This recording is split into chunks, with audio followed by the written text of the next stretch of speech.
All right. Hey, Vikings fans, welcome into another episode of the Skol app. I'm Evan. And I'm Austin.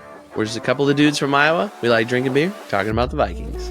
Yeah, we do. And this week I am currently in Jamaica thanks to Big Top Ventures. So obviously you're not drinking Iowa beer, but I am. Yep. And we'll talk about that great beer that you're drinking because we both had it before. After that, we'll talk about the game's roses and thorns and game balls from this beatdown that the Vikings put on Kirk Cousins and the Falcons this week. Oh man, that was so much fun to watch. And then of course we have to look ahead to not only the Vikings taking on the Bears on Monday Night Football coming up, but also the final 4 games for this Vikings team that has looked really, really good. And we're hoping they can finish this off down the stretch. Absolutely. So grab a cold one and join us for episode 70 of the Skol app. Skol.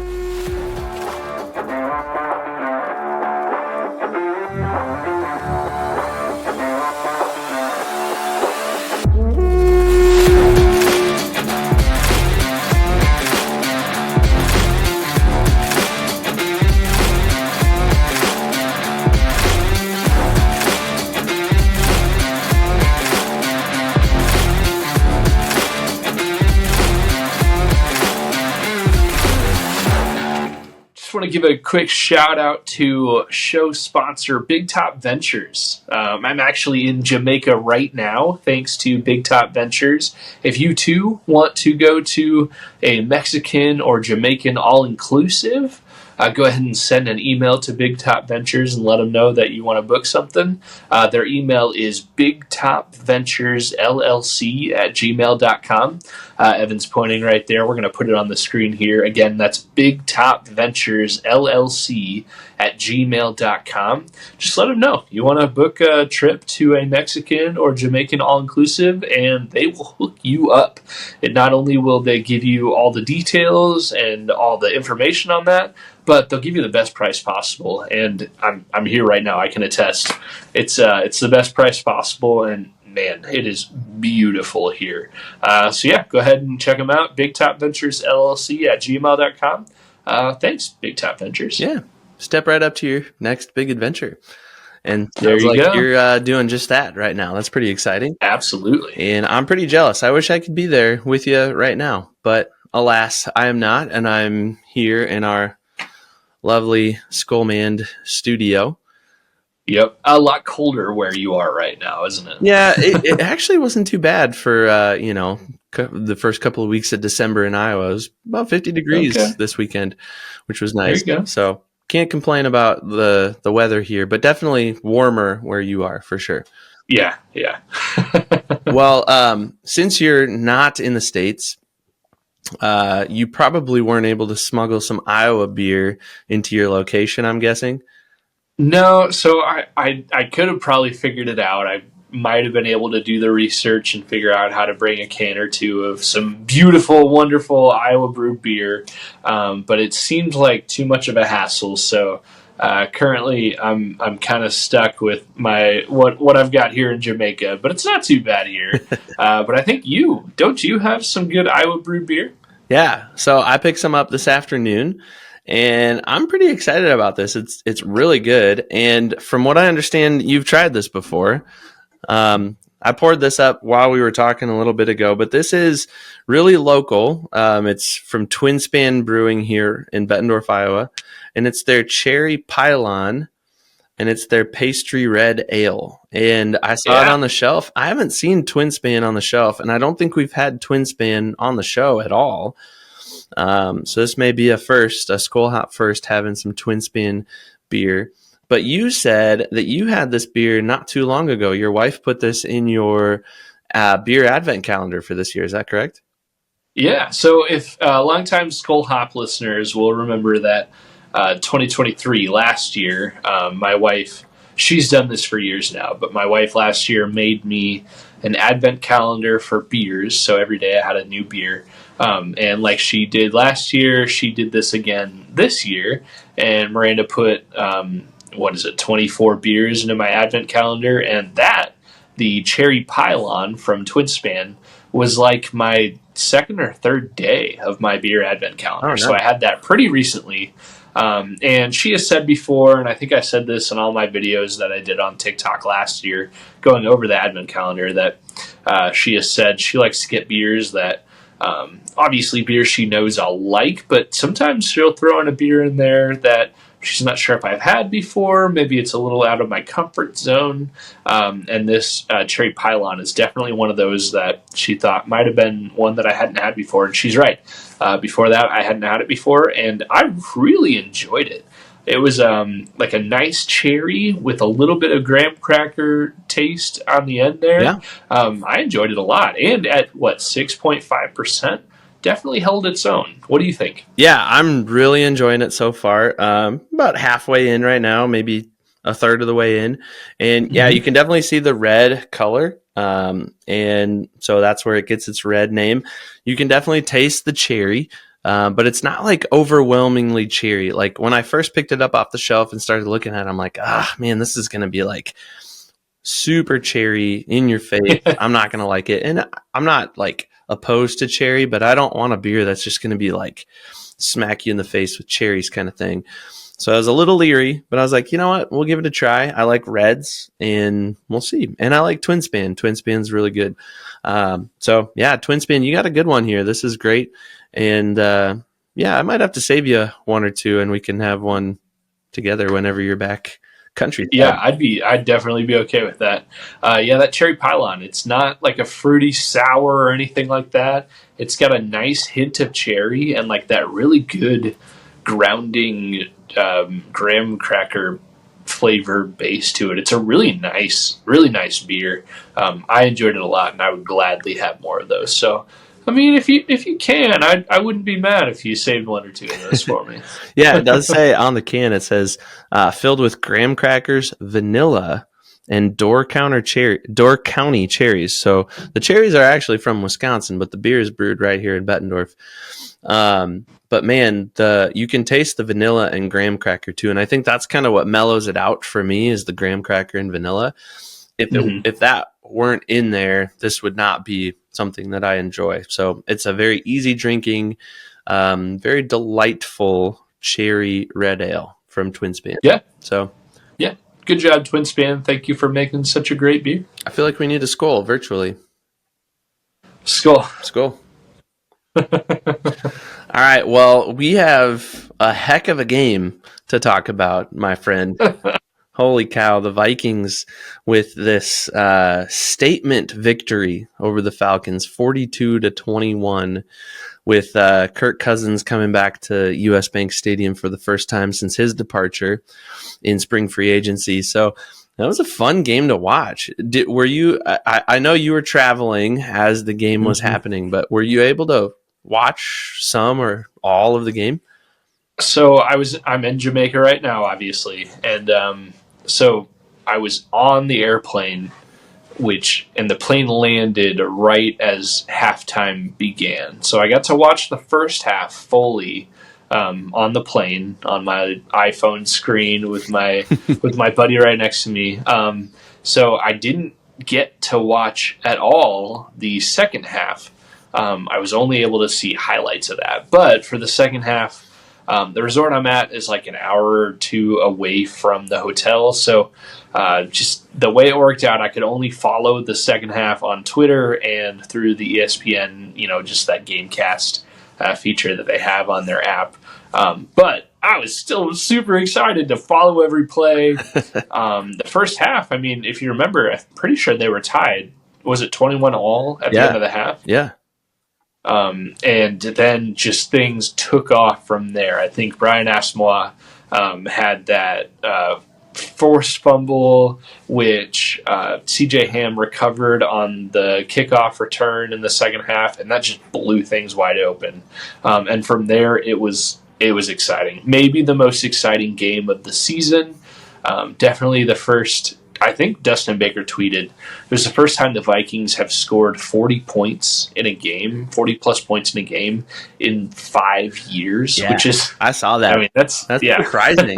I figured, especially with Justin Jefferson, Kirk Cousins, Dalvin Cook there for a few years, you figured the Vikings would have put up a 40 burger on somebody. But Mm-hmm. yeah, it's been a while, and we've been waiting for this as Vikings fans. We've just been longing for a victory like this, even throughout this season against teams that we should have beat probably by a score like this, like the Titans, like the Bears Mm-hmm. that brought us to overtime, you know.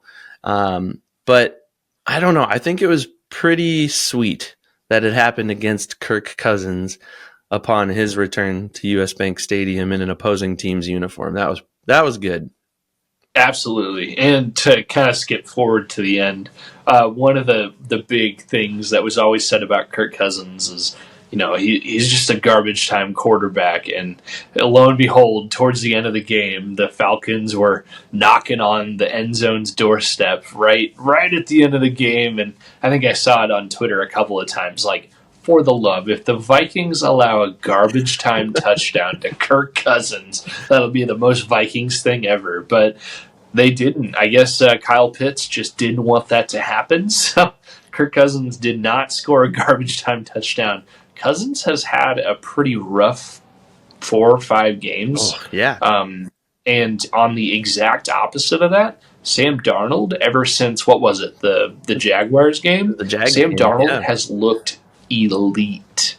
And at this moment, I think there's no question which quarterback's better. Right now, Sam Darnold is leaps and bounds better than Kirk Cousins. And of the two, I'm so glad the Vikings have the quarterback that they have. Oh, 100%. Well, I think like we went from talking about like at the beginning of the season, even the middle of the season, it was like, all right, yeah, Sammy D is playing pretty well. Good for him. He's going to, get himself a big contract somewhere else next year. And JJ McCarthy's going to slide in, and we're just going to pick up where we left off. And, maybe we win a game or two less with a second year, for all intents and purposes, rookie quarterback. Mm-hmm. And then we take off, and, the Vikings have this reign of like 5 years where we're dominant, But now I think Sam Darnold's playing well enough that he's entered into that conversation of, do the Vikings bring him back? And it's not a conversation that a lot of people have really brought up until now, and until he threw 5 touchdowns against the Falcons, So I don't know. And I've said before, these words have come out of my mouth that, well, unless he wins the Super Bowl, I don't know that we see him playing for the Vikings next year. But I don't know. You can't argue with a performance like you saw yesterday. It was pretty awesome. Absolutely. And these are stats that Twitter has spouted out 1,000 times, so we're not giving information that nobody else has. But I'm pretty sure the Falcons game was Sam Darnold's 11th game of 100-plus quarterback rating, which is a Vikings record. That's never happened before. That's the record before that was 10. Sam Darnold is arguably having one of the greatest Vikings quarterbacking seasons of all time in franchise history. And like you said, the idea that the Vikings could let him walk, which I think is still the plan, is starting to be a little bit more crazy. Like, how do you let this guy walk? We could probably dive into that a little bit more after we finish talking about the Falcons-Vikings game, but it's definitely something that's worth talking about. I think anytime you have an elite performance of a quarterback, it's hard to ignore, whether it's for one season or 10 seasons or one game, whatever. Like, it's hard to ignore a performance like that. Yeah, well, and you mentioned the fact that he's got 11 games over 100 quarterback rating now. He set a franchise record for single game passer rating yesterday with a 157. I don't remember what the decimal was after that, but like it was a near perfect passer rating yesterday, and set a franchise record for single game that way too. Like he just couldn't really do anything wrong.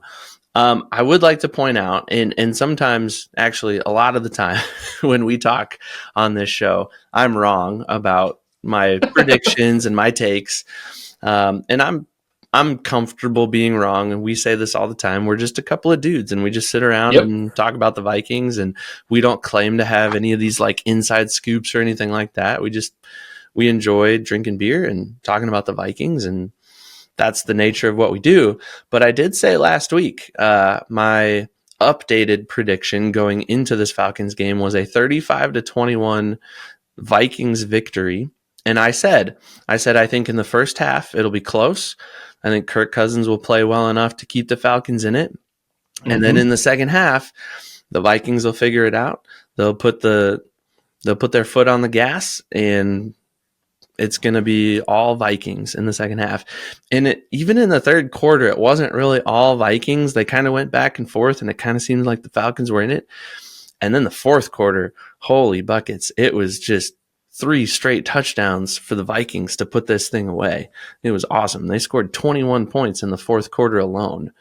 Absolutely. So it was awesome. And so I don't necessarily like claim to be like right and claim to be right all the time, but I was kind of right on that one, and that felt pretty good, because as I was watching it, I was you're in Jamaica, I was out hunting in Northeast Iowa with some buddies, and we were kind of watching the game on my phone between different hunting opportunities, and I told them all. I said I predicted on my podcast the other day, I said, I think the Vikings will win 35-21.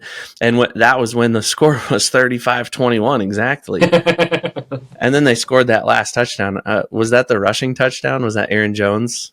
I think that was the final touchdown of the game. At the end of the game. Yeah. So anyways, it was awesome. It was so much fun to watch. And that's not to mention the fact that you had 2 receivers with 130 plus yards each and 2 touchdowns plus each. Jordan Addison with 3. Holy cow. Like, that was a breakout game for those two.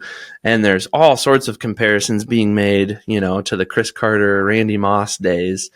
I saw a picture on Twitter actually of Carter and Moss on the bench, and the caption was, Jefferson and Addison yesterday kind of thing, like kind of just hinting and nodding to the fact that they played as well as those two did back in the heyday. So it was fun to watch. It was a great game.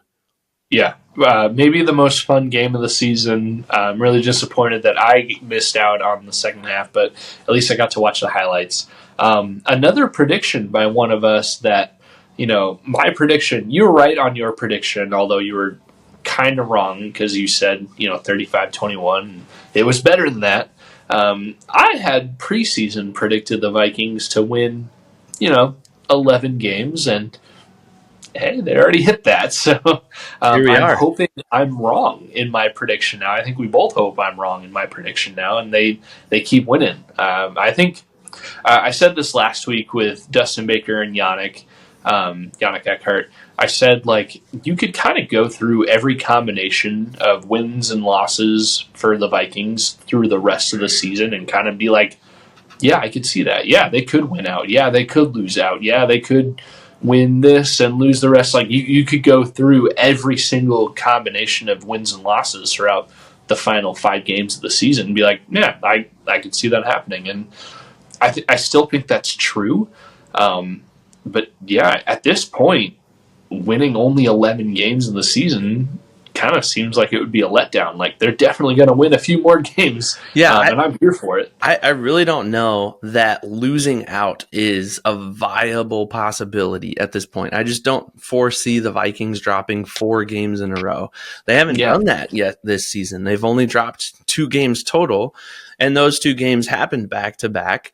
But I just don't see it. I watched most of the Bears game when we got back from hunting last night, and it didn't seem like the Bears had given up. I mean, they had 4 yards in the first half and 1 first down. Like, the stats were terrible. Yeah, I mean, that was rough. It just seemed like the Bears are done. They fired their coach, and all the players were like, well, there's nothing else to play for this year, so we might as well just give up. And you wonder a little bit if that could be a trap game for the Vikings next week, Monday night, prime time against a division rival who's kind of just given up and, they're just playing for stats, and a lot of them are auditioning for jobs next year, and hopefully that doesn't happen.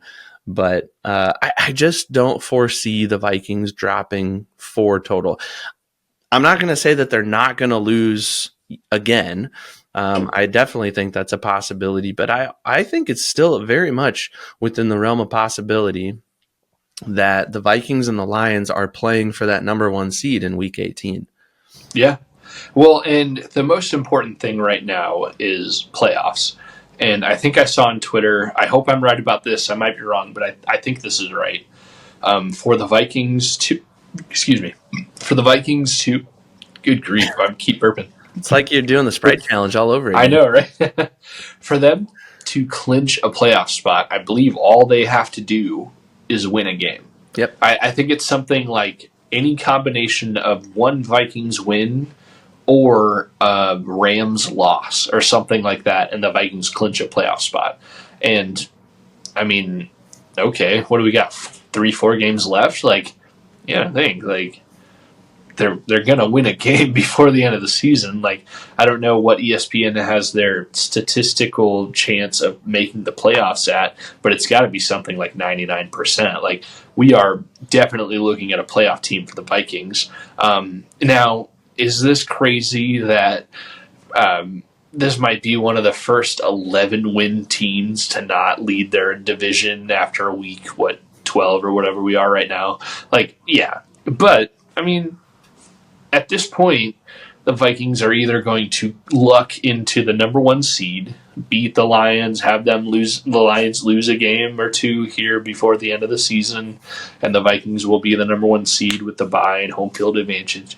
Or what will probably happen is that the Vikings will make the playoffs, they'll be the 5 seed, and they will travel to a team like the Falcons or the Buccaneers or something, or the Seahawks or something like that, and theoretically be favored as an away team in the first round of the playoffs, and then who knows what happens from there. Either way, it's been a great season. I'm super pumped, super excited, and thank the Lord the Vikings not only won, but put a beat down on Kirk Cousins and the Falcons. Like that if you're going to win any game this year, it had to be that one, and they did it, and I'm so glad.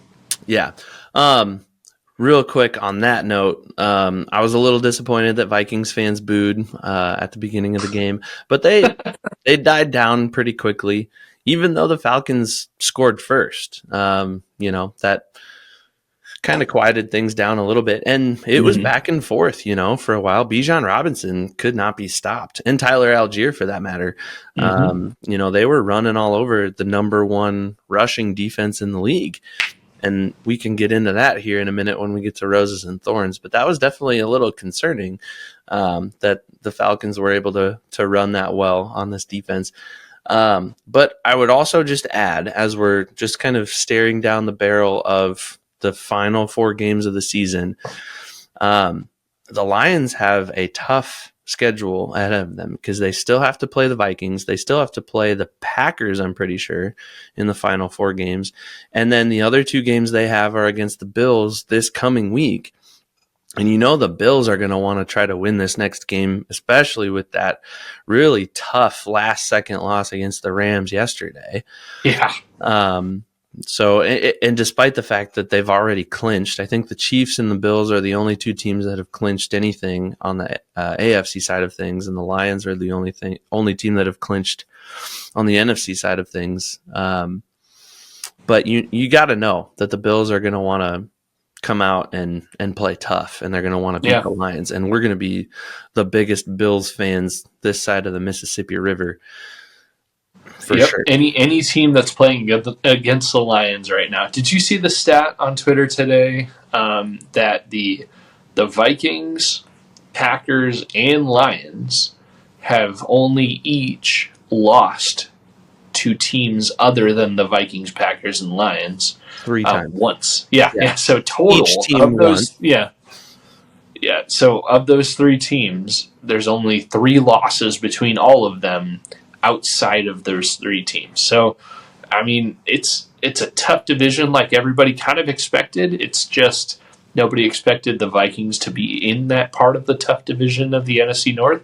Everybody expected the Bears to somehow, even though they didn't prove anything, or have any reason to prove that they would be good. But everybody expected the Bears, Packers, and Lions would be the teams to beat in the North and the NFC as a whole. But no, the Vikings just proved everything wrong, and Sam Darnold, to his credit, is proving everybody wrong too. Yeah, enough so that he could find himself back in Minnesota next year. That's definitely a talker, and that will be the talk of the town between the Vikings' final game this year and free agency. We'll see what happens. But before then, as far as this Falcons-Vikings game, roses and thorns. Evan, what's your biggest rose for this game? I think my rose for this game is the fact that the Vikings did not take their foot off the gas pedal. They continue to go, like I mentioned previously, even in the fourth quarter, when it seemed like kind of the game was in their control anyways, they just kept going. And I think it was 28-21 at one point, and they just kept putting up points. And the defense kept balling out on their side of the ball, forcing turnovers, and then they just kept going on offense too. It was something to watch. It was a lot of fun. That fourth quarter was what we've been pining for as Vikings fans for a very long time. Like, just go out and, beat the snot out of some teams, make a statement. And I think I said it at the very beginning of this episode. This was a statement win for this Vikings team. They are not frauds. They are not fake. They are not incapable of winning a playoff game. They are the real deal. And I think we could see this Vikings team go pretty far. Absolutely. I couldn't agree more. That is the epitome of the roses for this game. I think for me, I'll take just almost a gimme, the low bearing fruit, Sam Darnold. He's my rose for this game. Oh, yeah. I mean, the dude, I'm not breaking news here. He played phenomenal. He had 5 passing touchdowns, 300-plus yards passing, no interceptions for the last handful of weeks. He has had basically the opposite of what Kirk Cousins has had the last month or so. Sam Darnold is playing into an uncomfortable conversation for Vikings decision makers for next year, which you said just a minute ago. But for right now, this guy is playing like an MVP. He is playing the last handful of games just as well as Josh Allen, who both of them definitely deserve to be talked about as MVPs. Josh Allen will probably get it. I can't imagine Sam Darnold will get it just because it just doesn't seem like the media will want to put him in that conversation. Although he deserves it. Sam Darnold. Oh my gosh, who else will we want for the Vikings at quarterback right now? It's a short list who we would pick over Sam Darnold. I mean, maybe 3 or 4 guys. I don't know. Like right now, and especially if you put Kirk Cousins on that list, you're taking Darnold over Cousins no matter what. He's definitely my biggest rose. It'll be short-lived, and he will definitely get paid and play somewhere else, deservedly so, next year. But as long as we have him, let's enjoy it, and let's love what KOC is doing with Sam Darnold right now for the Minnesota. I think we have to pump the brakes on that conversation right now, though. I really do. I think Sammy D has played well enough to deserve a second look. I think Kwesi and KOC were probably thinking, a couple weeks ago, like, yeah, all right, well, we've won 9 games, 10 games, whatever. This is great. But we're still going to roll with JJ McCarthy next year. After a performance like this, I don't know that you can continue to have that mindset about a guy like Sam Darnold. I think you have to, at the very least, think about it and talk about it. And I think Kwesi Adofo-Mensah has this like a beautiful mind like thing, kind of like Dustin Baker has behind him when he's on our show. He's got, the strings going all over the place and all that. You got to imagine Kwesi's got something like that, maybe in spreadsheet form, documenting all the different possibilities. Like, okay, this happens, then this happens. If this happens, then that happens. I just, I don't know. I don't think you pull that string off the wall quite yet. I don't think you completely throw the baby out with the bathwater and say, "No, it's a foregone conclusion. Sam Darnold will not be a Viking next year." I 100% agree with you that Sam Darnold was a huge rose in this game yesterday. Like, he was awesome. He balled out. He had arguably the best game of his career and put up a near perfect passer rating. And again, I think all of that says that this guy deserves a second look. I'm not saying that he will be back in purple next year. I'm just saying that you got to at least consider signing him back. And maybe Yeah. it's to another single year deal. Maybe it's not a long-term contract, and maybe he's comfortable with that. Maybe he's like, no, I want to stay here. I want to continue to sit under KOC, even if it's for just another year. I want to continue to ride the wave of success that we've had, and I'll take similar, maybe slightly more than what I got this year, next year, to stay here. And if that means I'm giving up a bigger contract somewhere else, so be it.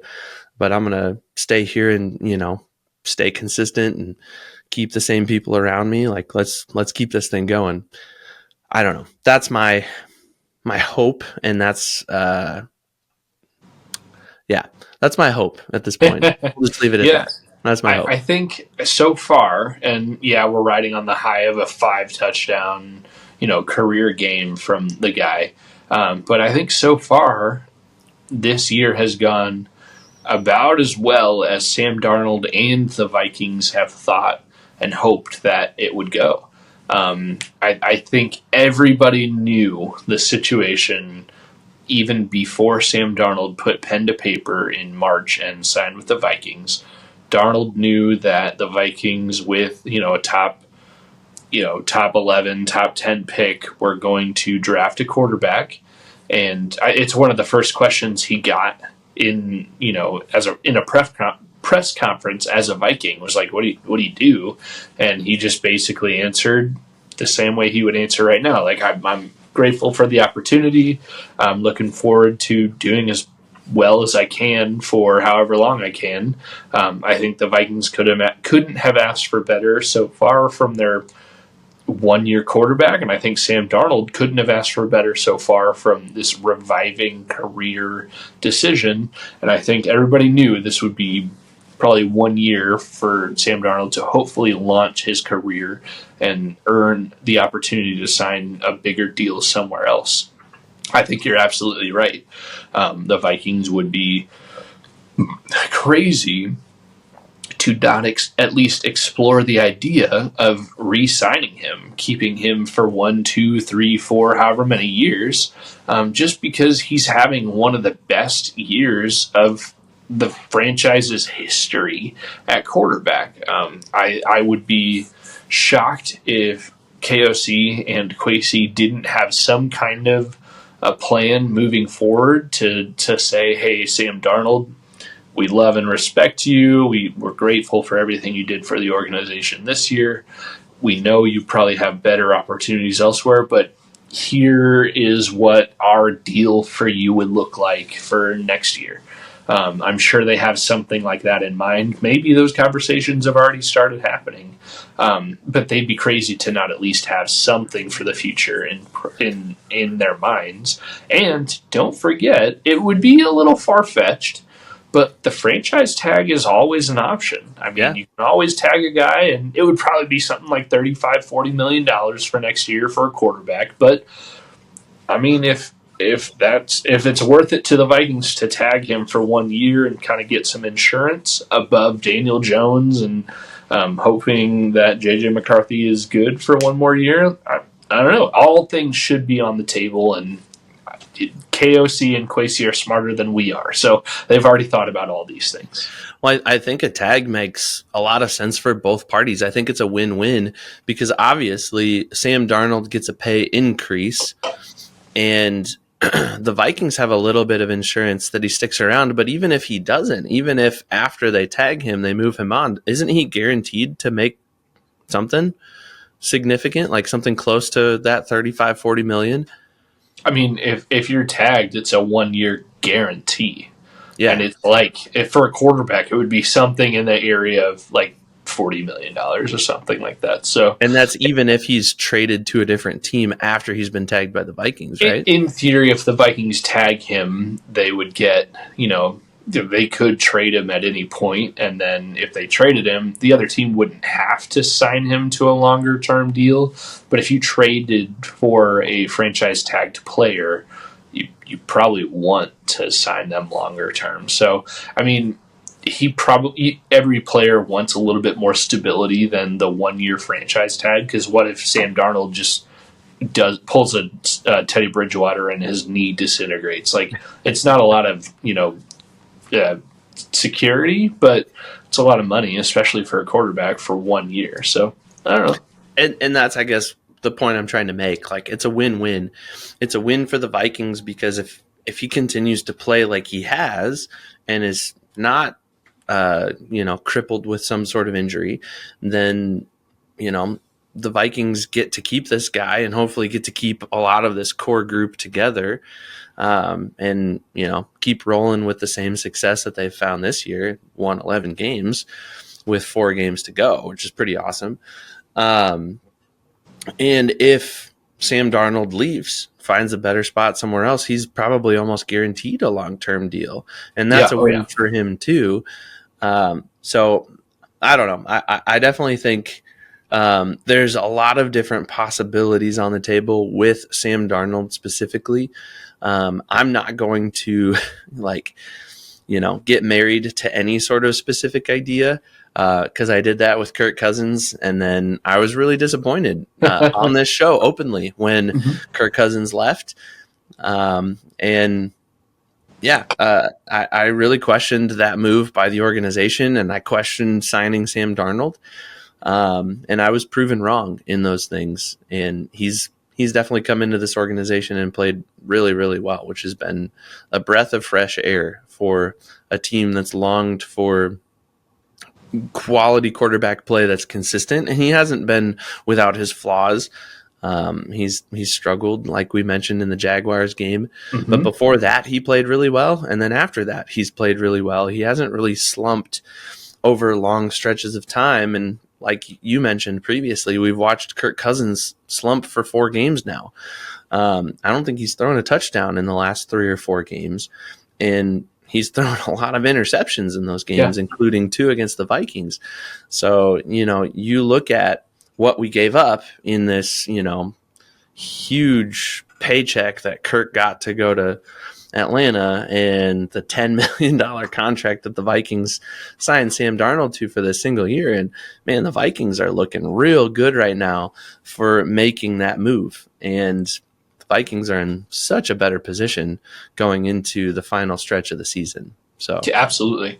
And to kind of go, 2 steps ahead, if and when Sam Darnold does leave, the Vikings have JJ McCarthy. He's a rookie. He's under a rookie contract, so he'll be with the team for at least 3 seasons after this year, with the team option of another year after that.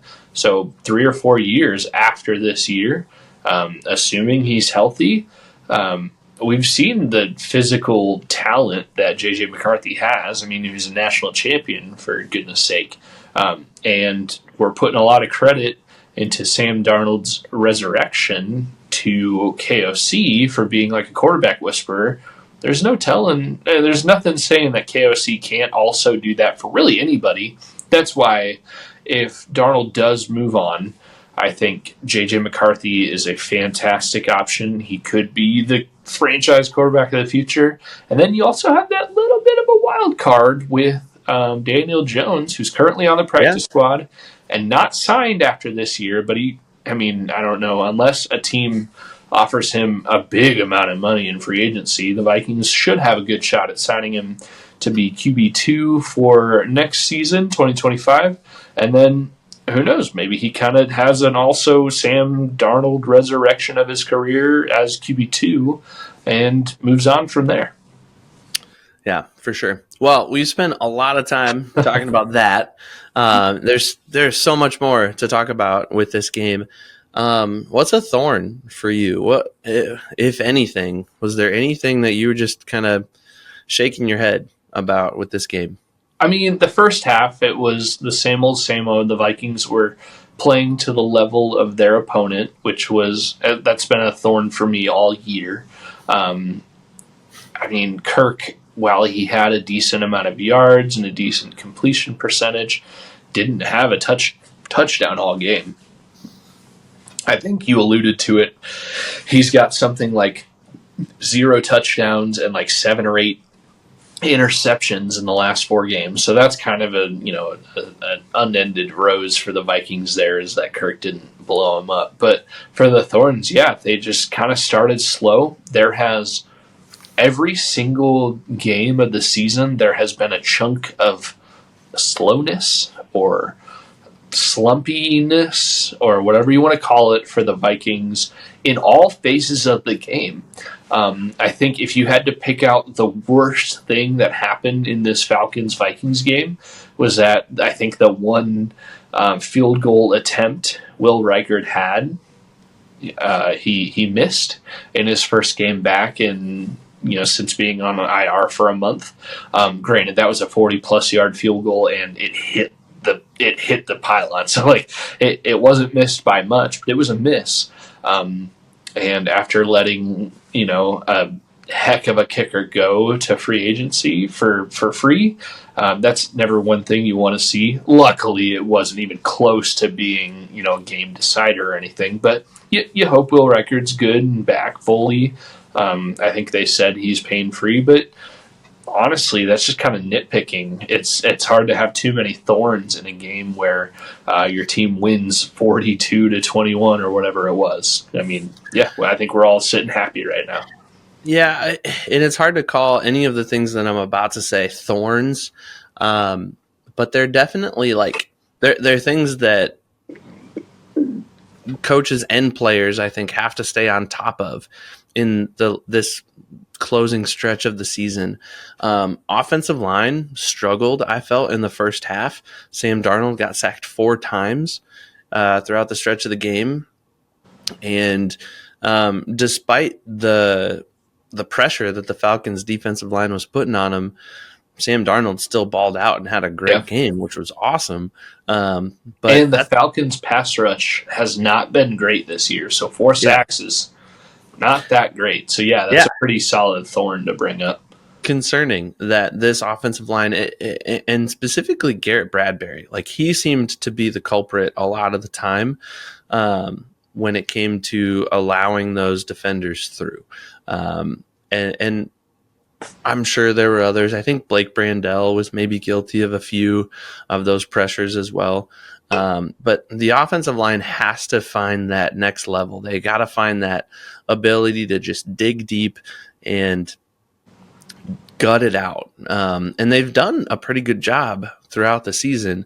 But man, if the Vikings are going to make a push into the playoffs, it's going to start and end with them. If they break down and just start letting guys through and Sam Darnold gets sacked a bunch of times and the run game can't get going at all, that'll be the demise of the Vikings. So that's concerning.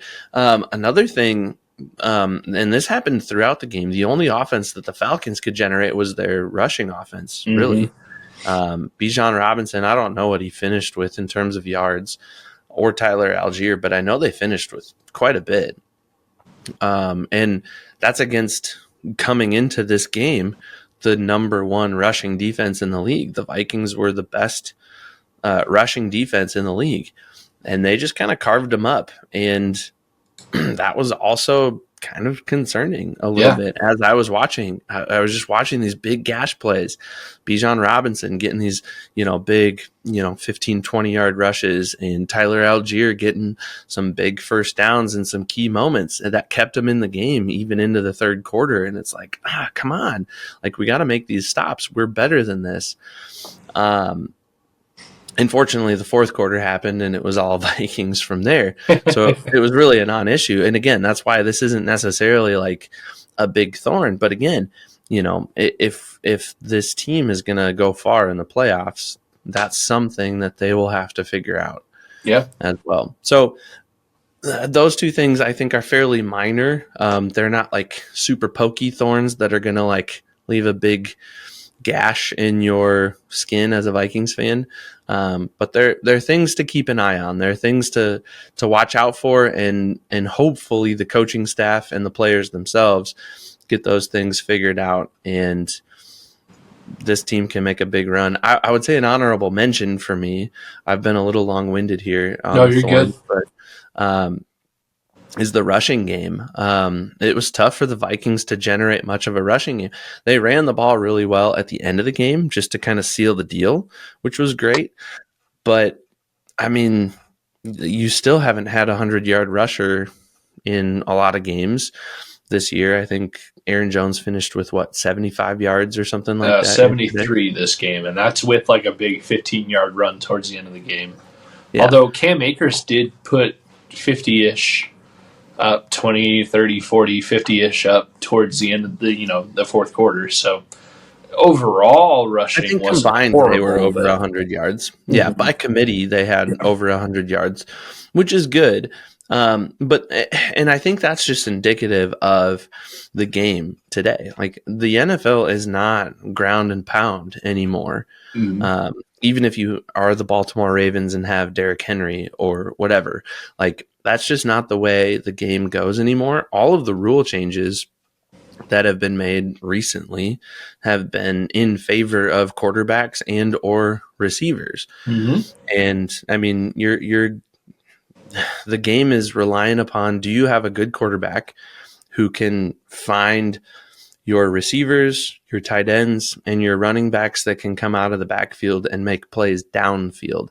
That's what the game comes down to, and we've seen it. I mean, Justin Jefferson has struggled to generate yards and touchdowns throughout kind of the middle portion of this season, but when he's not generating yards and touchdowns, he's drawing a lot of attention, and he's getting a lot of pass interference calls that move the ball to the spot of the foul, which is really helpful. And he even had, I think, at least one of those in this game where I'm pretty sure it was him. I can't remember specifically, but he drew a pass interference and it moved the ball 30 something yards down the field, and just kept the drive going for the Vikings. So that's kind of the way the game is being played right now. That's the way the rules are set up.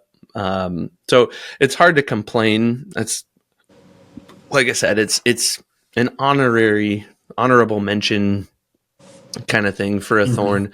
The run game isn't a bad aspect of the Vikings game necessarily, but you hope to see a little bit more, especially early on, against a team like the Falcons that struggled, So, again, if the Vikings are going to be this complete, full-faceted team that makes a deep run in the playoffs, that's something I think they'll have to figure out as well, is how to get Aaron Jones specifically more yards, more opportunities to make these big plays downfield. Absolutely. And maybe the silver lining of that is that Aaron Jones hasn't been carrying the ball 30 times a game, the whole season as a 30-year-old running back now.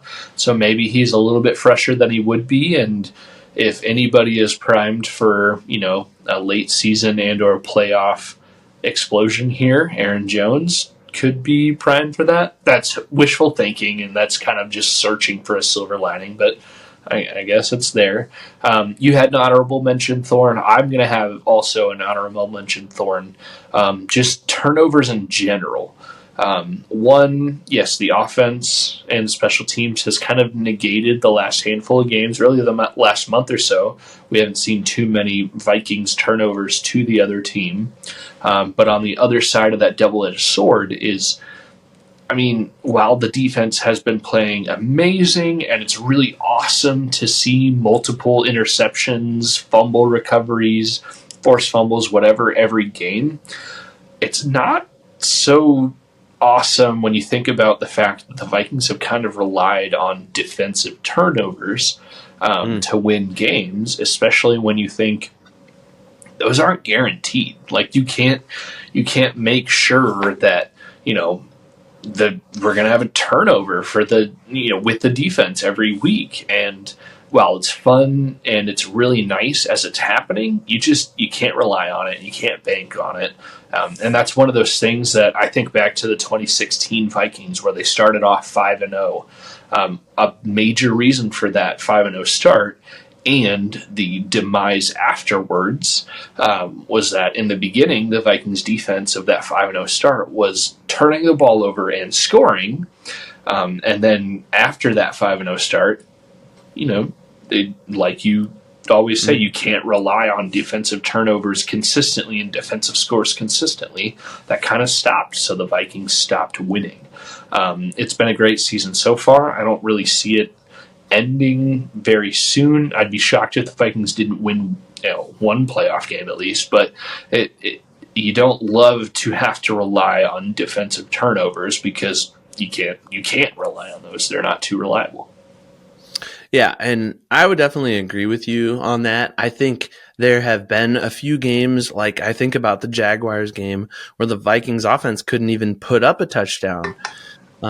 They relied on 4 field goals and all of these defensive turnovers to win that game. Mm-hmm.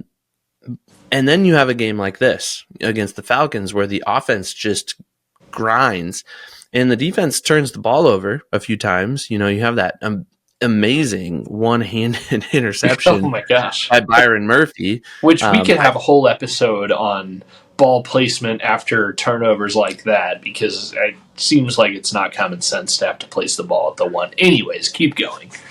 Yeah. Anyways, so there's that whole thing. Josh Metellus looked really good on his interception as well. Kirk Cousins looked bad, by the way. I don't know if we said that like directly yet, but he just looked bad.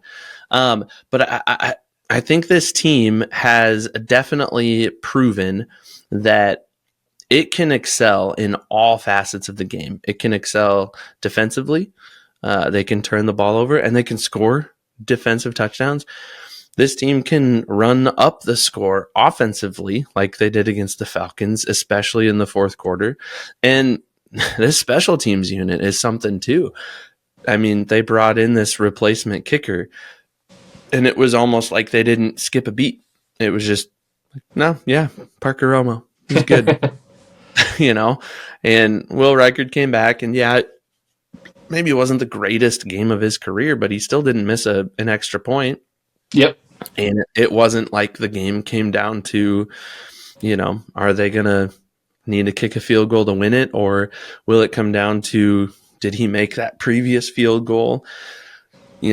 Sort of thing. So all that to say, I think the Vikings are solid in all 3 phases of the game. And I think that's a really good place to be going into the home stretch of the regular season and headed into the playoffs. I don't think we can really complain about how the Vikings are playing. With that being said, let's award some game balls here. Yeah. Offense, defense, special teams. Let's kind of rapid fire these. Let's get through these so we can look ahead to the next game Monday night against the Bears. Sounds good.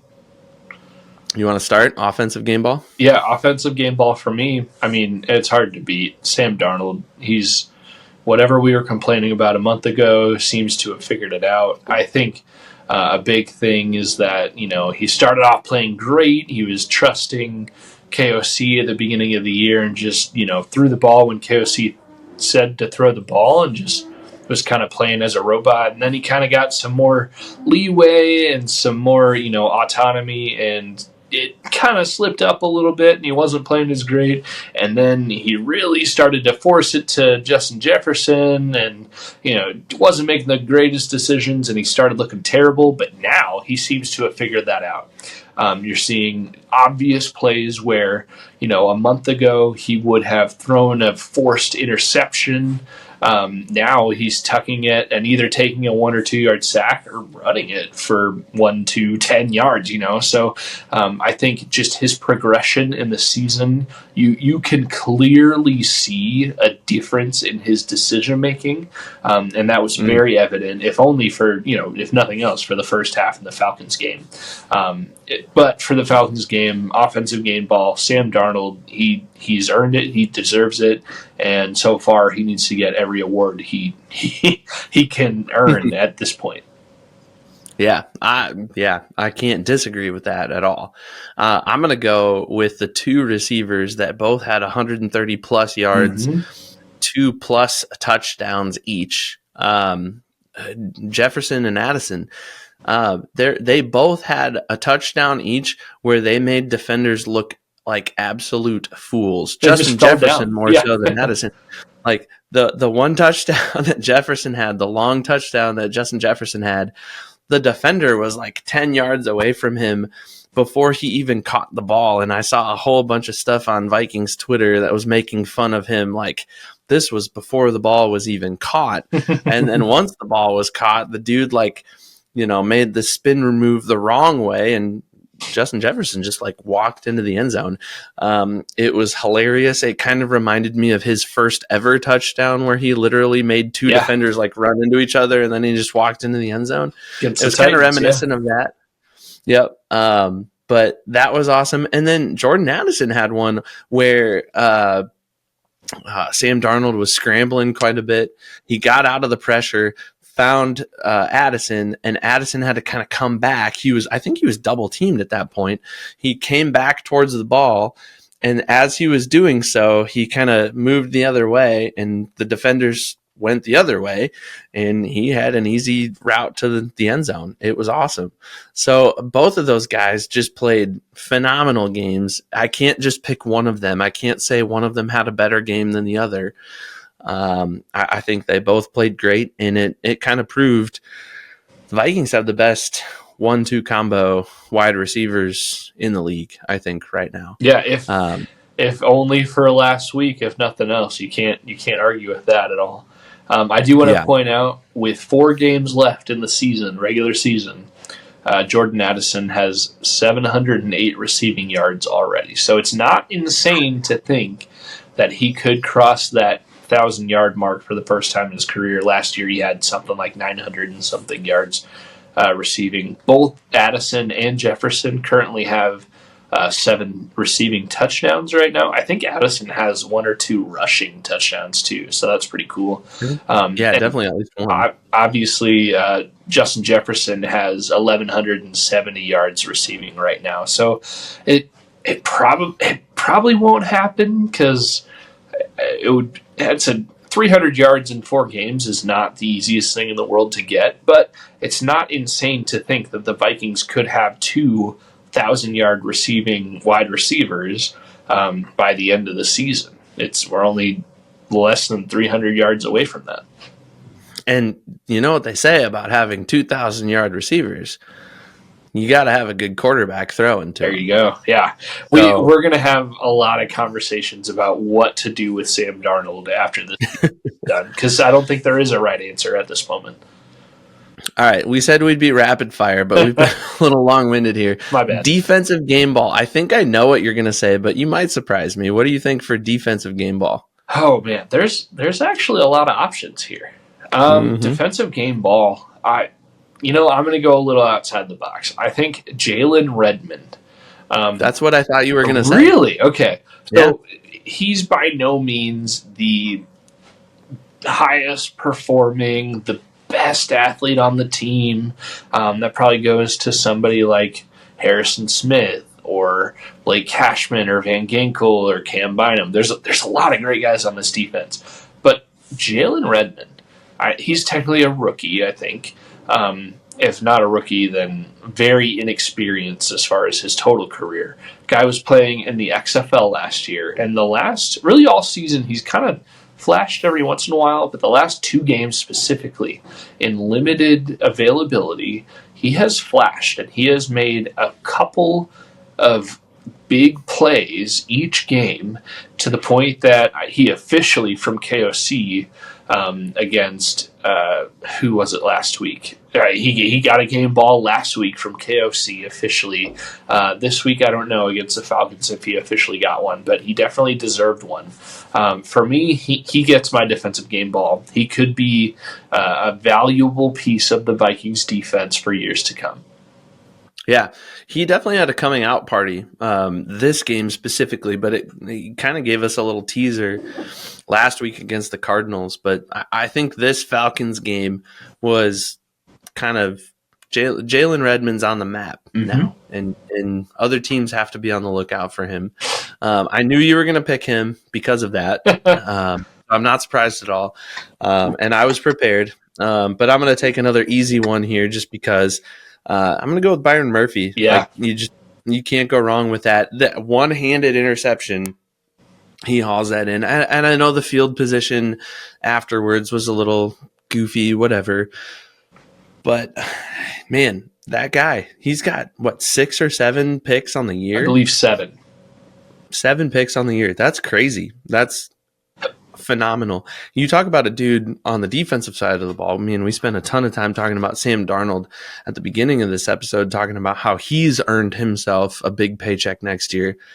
Byron Murphy Jr. has earned himself a really good contract with whatever team he signs with next year. I know he's going to be a free agent. Selfishly, I want him back in purple, but I'm also not naive enough to know that that may not happen, and he could end up playing somewhere else, and he'll get his bag for sure. Absolutely. And I think these 7 picks this year have proven that he's a phenomenal cornerback and can play at a very high level, and it's been fun to watch him. I just hope the Vikings can get him back next year. He gets my defensive game ball this week. Absolutely. And if you think about guys that Kwesi likes to sign, it's usually like highly touted first-round picks that never really did anything, kind of like Jerry Tillery a little bit. Or it's guys that are kind of younger, that have flashed a little bit, but have never really quite hit their full potential. And Byron Murphy, when he signed with the Vikings, 2-3 years ago, he was one of those guys, and I still think he's definitely improved, but he's still in that category of Kwesi guys to sign. I still think Kwesi would want to sign him even for the higher price tag. I think he's worth the higher price tag, and I think the only thing that would stop him from signing, either the Vikings signing him or Byron Murphy choosing to sign with the Vikings, would be if Brian Flores moved on, which I don't think that's a foregone conclusion to think that Brian Flores won't be with the team anymore after this year. So, yeah, I'm 100% with you. I definitely agree. He deserves a game ball. He deserves a new contract, and he definitely deserves to be a Viking for a while. All right, real quick, special teams. What do you got? I mean, you got to think it's got to be Will Reichard, right? I know he missed that 40-something yard field goal. Barely missed it, but he still missed it. I mean, barely missing is the same as wide missing, and barely making is the same as, hitting it straight down the middle. But he missed that one field goal attempt. He made all the extra points. He was injured, and he came back, and I don't know. For me, he still gets a special teams game ball. Yeah, I kind of figured you'd say that, so I was prepared for something else. I'm going to go with CJ Ham. Sure. And maybe who forced that fumble? Brian I forget. Asamoah. Yeah, Asamoah. Yeah, so I think maybe kind of a package deal with those two. Asamoah forcing the fumble, CJ Ham recovering the fumble. I mean, let's not forget, Brian Asamoah was kind of on the trading block. He right might not before be the a trade Viking deadline next year. Yeah. Yeah, and maybe gone in free agency. We just don't know. And for that matter, CJ Ham too. I mean, that fullback position is definitely not one that is very useful on the offensive side of the ball anymore, and it's more of a utility position in certain situations offensively, and then more so in the punt protection game. But for those two to do what they did on that return was awesome, and I think that really swung momentum towards the Vikings. Like, I think that was just a big momentum shift. They got the first 2 game balls in the locker room. If you watched KOC's little post-game locker room speech, Asamoah and CJ Ham got those first 2 game balls. So I think even coach himself recognized like this was a big turning point in this game when it was kind of back and forth for a while, even though Kirk Cousins wasn't playing super well. They had it tied, coming out of halftime. So I got to go with those 2 guys. They've been grinding, and Brian Asamoah could have easily just kind of thrown in the towel on his season when he was on the trading block, and he didn't. Yeah. And CJ Ham is up for Walter Payton Man of the Year, which is pretty cool too. So no, I think both of those two deserve a game ball. I cheat all the time in this game. I'm supposed to only give one, but it's tough when your team plays super well. Yeah, So, you could argue their play, that forced fumble and fumble recovery, was the thing that broke the camel's back. And after that, the Vikings dominated. There was nothing the Vikings could do wrong after that. As I was saying Will Reichard's name, well, I'll still stand behind it and say he's still my special teams game ball. I was thinking, crap, I should have given it to those two guys. I think for that one play, absolutely, they both deserve that special teams game ball. So good pick. well, and for those special teamers too, like sometimes that's all they get, and it's like famine, feast for those guys. And so kudos to them for just continuing to go out there, continuing to grind, continuing to go after it. And then to finally hit gold on a play it's fun to watch. So absolutely. And like you said, the turning point in the game. So pretty cool. Well, the Vikings have 4 games left. They host the Bears Monday night, which we may have to have a little like on-air production meeting here and figure out how we're going to do that next week.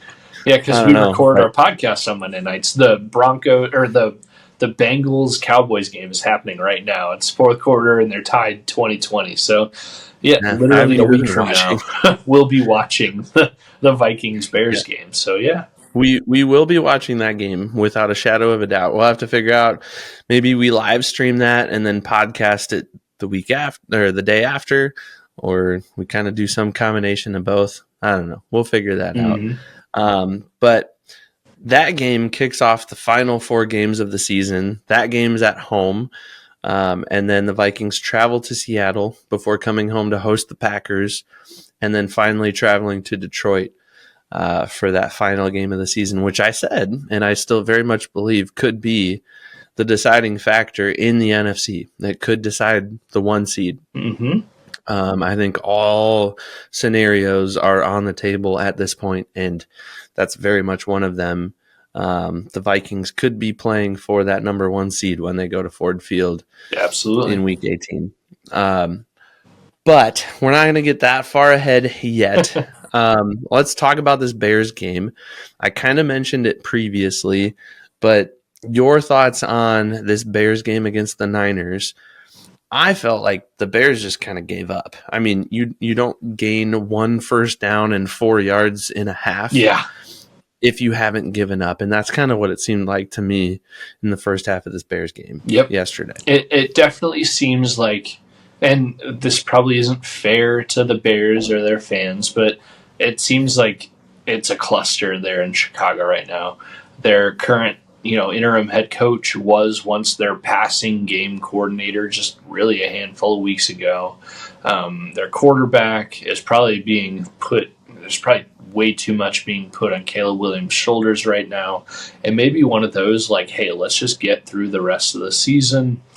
They've already fired their coach. They've already fired other people. They're looking at, their scouting department is probably doing work overtime just to see, okay, who should we draft here? I think the Bears organization they're over the season. Obviously, they're eliminated from playoff contention. There's really not much to gain from this season other than, experience.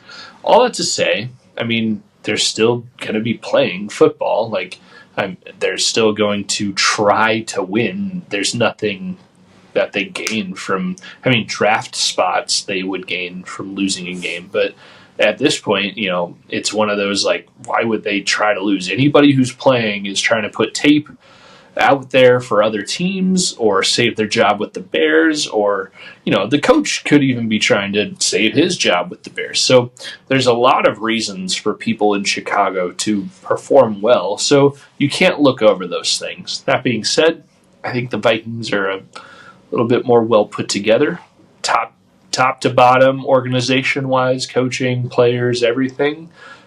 So barring some like craziness, like unpredictable strip sacks or pick sixes or injuries or anything like that, I think the Vikings should really have no problems winning this game. So, snap reaction, real quick. Is this a trap game for the Vikings or no? Absolutely. I mean, it's still an NFL football game. I mean, you're still playing against athletes that are good enough to play in the NFL. You can't discredit that. It's not like you can never just automatically check a win or a loss off. Like, you still have to play the games. I think it absolutely could be a trap game. One of those like, it's our last home game for a while. We're looking at the end of the season. We just came off this huge high of a 5 passing touchdown win. Like, it could just be one of those like, we can breathe now. We only have the Bears this week, and that kind of is the definition of a trap game. So I don't want to discredit it. I don't think it's impossible for the Vikings to lose this game. I'll give a score here in a minute, but I'm predicting a Vikings win. But it's not a foregone conclusion, especially Monday night. You never know. Any time slot that's not Sunday at noon could mess with you a little bit. It's out of your routine. Yeah, that's definitely seemed like less of an issue with this Vikings roster than previous years. I mean, the first 5 years of Kirk Cousins' 6 years in Minnesota was, Kirk can't win in primetime games. Like, he just can't do it. And every time he's in it, he crumbles. And that was true for the first 5 years of Kirk Cousins in Minnesota. And then, he kind of figured it out. And last year he was playing pretty well. And the Vikings were in a handful of primetime games, and he figured it out, played well. I don't know. My snap reaction is this is not a trap game at all. I don't know that the Vikings run up the score like they did against the Falcons this past week. But yes, you're right. The Bears organization as a whole and each individual player on that team has a lot to play for still, even if it's not a playoff spot. They're all playing for future contracts with the Bears or other teams. And they're playing for draft picks at this point too. I won't forget going to Soldier Field with you a few years ago when the Bears were more excited. The Bears fans were more excited by the fact that they lost to the Vikings, which meant that they got the number 1 pick to go ahead and draft Caleb Williams. Well, that was when they traded the pick away to Carolina, and Carolina picked Bryce Young. Yep. But then they got the number 1 pick this year. Yep. Didn't they get the first 2 picks? Or something like that? The Bears, and then they traded away the second pick? Yeah, 2 years ago they traded the number 1 pick to Carolina so Carolina could draft Bryce Young. And a part of that, Carolina traded their 2024 first-round pick to the Bears. And it turns out that the Panthers earned the first overall pick, which was given then to the Bears because they had traded for it. So the Bears had number 1 and I believe number 9, and they took Caleb Williams and Rome Odunze in this previous draft. Right. Yeah, you have a better memory of that than I do. Anyways, all that to say, the Bears are still playing for something, and could lose out for something as well, to maybe get the draft pick if they so choose. But I don't think it's going to be that easy for the Vikings, especially considering the fact that this team brought the Vikings to overtime just a few weeks ago and had them on the ropes. Like, it didn't look like the Vikings could easily win that game for quite a while, and the Bears were just kind of hanging in there, annoyingly so. So I kind of expect the Bears to do that as well. Are we ready to do official score predictions? Yeah. Go for it. I want you to go first. You were so close this week against the Falcons. I don't think I'm going to be as close this week, but I'm going to go ahead and say the Vikings win comfortably, and I think the Vikings defense really comes out, plays well. I think this offense for the Bears slows down quite a bit. honestly, I was surprised that Caleb Williams stayed in the game against the Niners yesterday. I thought they'd pull him out quicker. Did they pull him out at the end? I can't remember if they did or not. I didn't watch it, so I don't know. We were watching it while we were eating dinner. I wasn't really paying a whole lot of attention. But anyways, I remember looking over at one point and thinking, like, man, he's still in the game and they're down by this much in the late third quarter, early fourth quarter, whatever it was.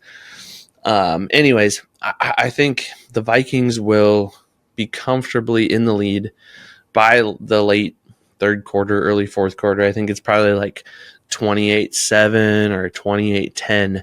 And I think that might even be the final score.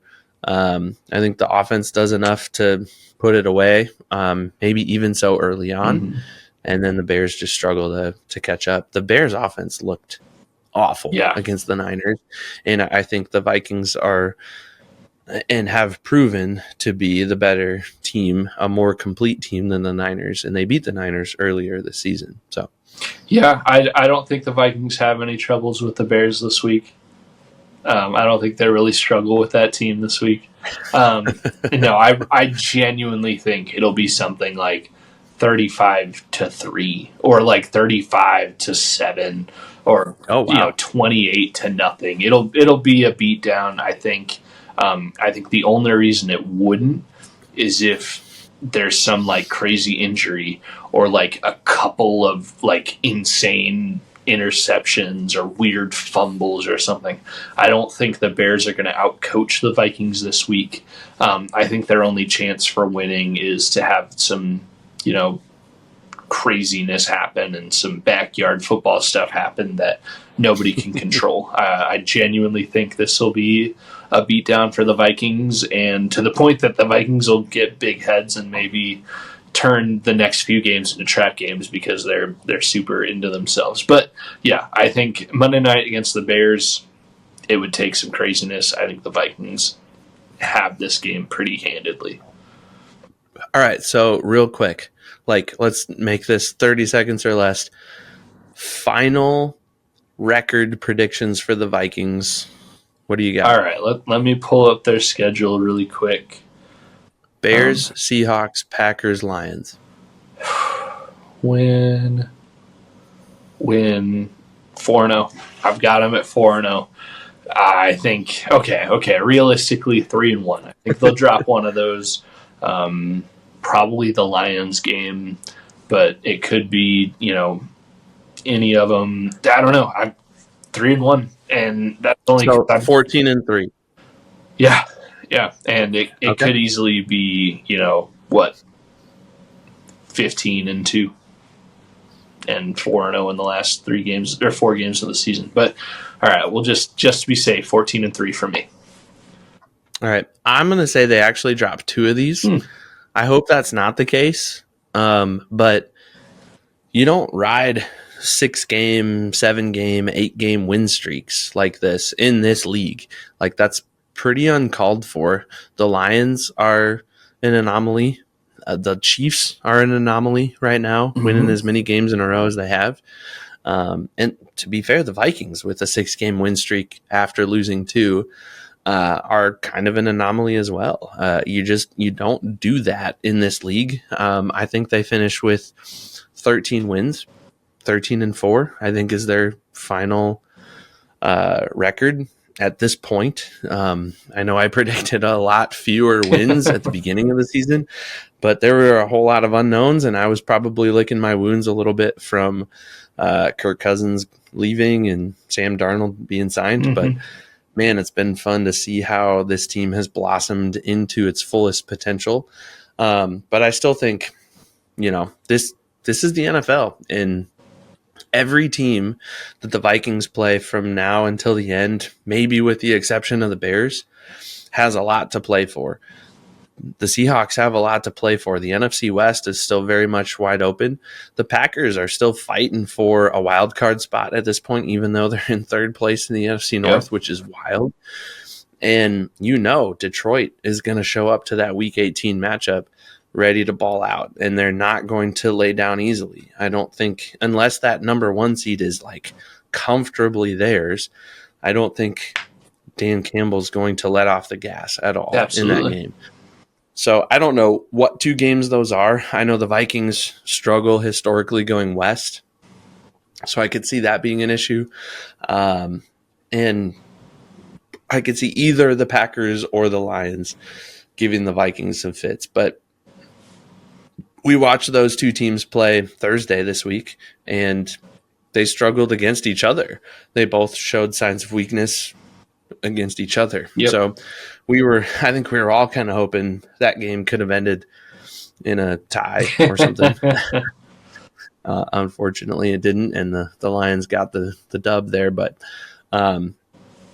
anyways, I think the Vikings still drop 2. It'll be frustrating to watch them drop 2 in these final 4 games, but that's still a heck of a lot better than anything we expected at the beginning of the season. Yep. And theoretically, they win could for lose year. out and still make the playoffs too. So playoffs are still going to happen, which is wild. That's awesome, and they could do some damage in the playoffs. So I'm here for it. 100%. Yep. So yeah, it's going to be exciting to see how this season closes out. It'll be very entertaining to see where they end up in the playoff mix. They could still very much so be that number 1 seed in the NFC. They're only a game behind the Lions, and all it's going to take is the Vikings to continue winning and the Lions to lose a game for that to flip-flop. I think it's really as simple as that. And I mean, a couple weeks from now, we could be sitting here talking about that Vikings-Lions game being everything or nothing. Yeah, exactly. So, all right. So you've opened a few more. What are your thoughts on the Cherry Pylon? This is a really, really good beer. If you're looking for something that's like got that cherry vibe to it, got that holiday vibe to it, kind of like that mulled cidery vibe to it, but with that cherry kind of accent, this is your beer right here. It's really good. It's a red ale. Obviously, you can see in the color. It's not an amber necessarily, but it's that red, and it's cherry, but it's not cherry like boom right in your face, sour cherry, whatever. It's mellow. It's like, all right, we just had a really big, Thanksgiving, Christmas meal. It's time to kick back with the beer, watch some football. I think this is the one you're going to want to pull off the shelf. I'm not been disappointed. Absolutely. Yeah, it's nice. It's fruity without being too fruity and without being like a sour, which, I mean, I can appreciate a good sour too, but if you just want like a nice mellow, sweet but not too sweet cherry with graham cracker, it's kind of perfect. I mean, yeah, I really like it a lot. Yeah, for sure. The cherry is good.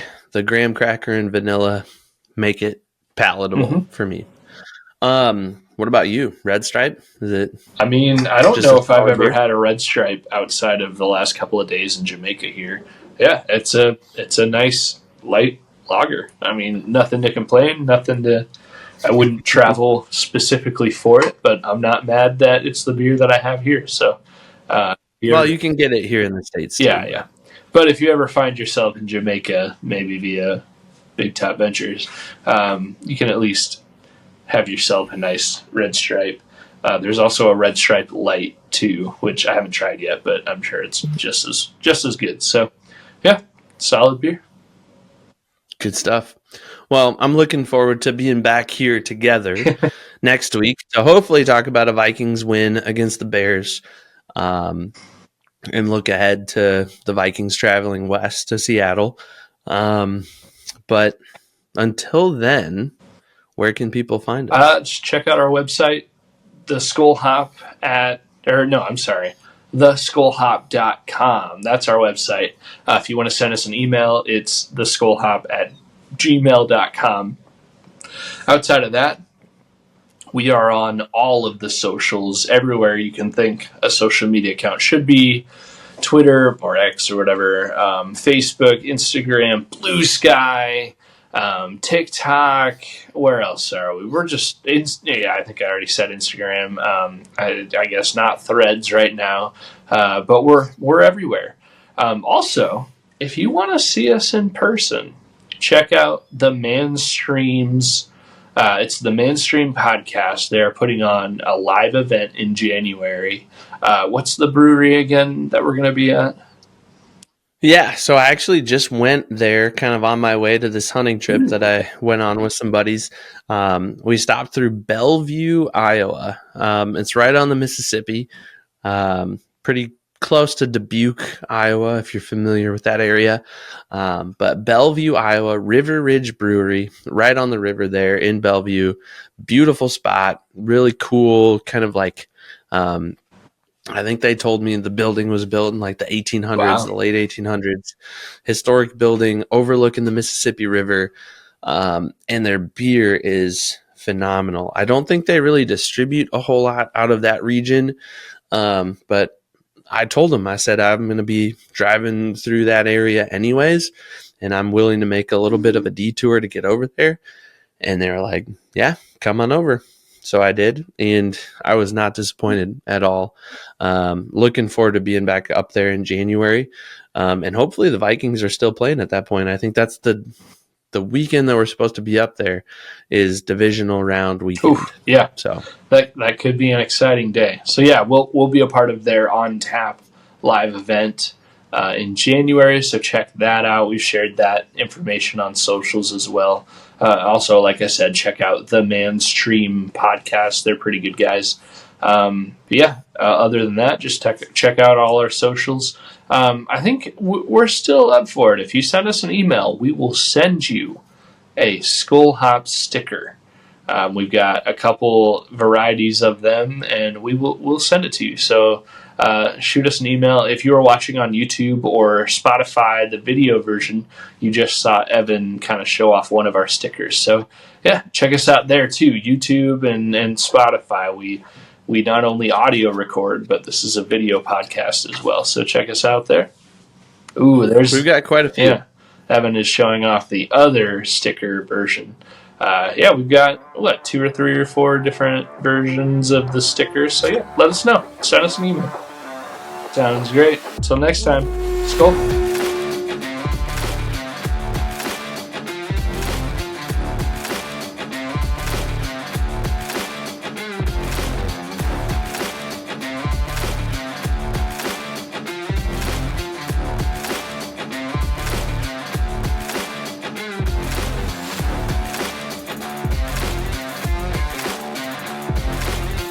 Hey Vikings fans, Evan here from the Skol Hop, and we just wanted to say thank you again so much for listening to the Skol Hop, and we also wanted to take one more opportunity to let you know that this episode of the Skol Hop has been brought to you by Big Top Ventures.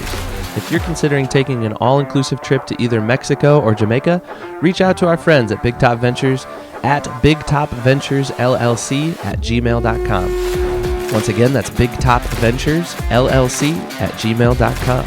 You can get the lowest rate possible on several all-inclusive resorts throughout the region. Big Top Ventures. Step right up to your next big adventure. And thanks again for listening to the Skol Hop. Skol.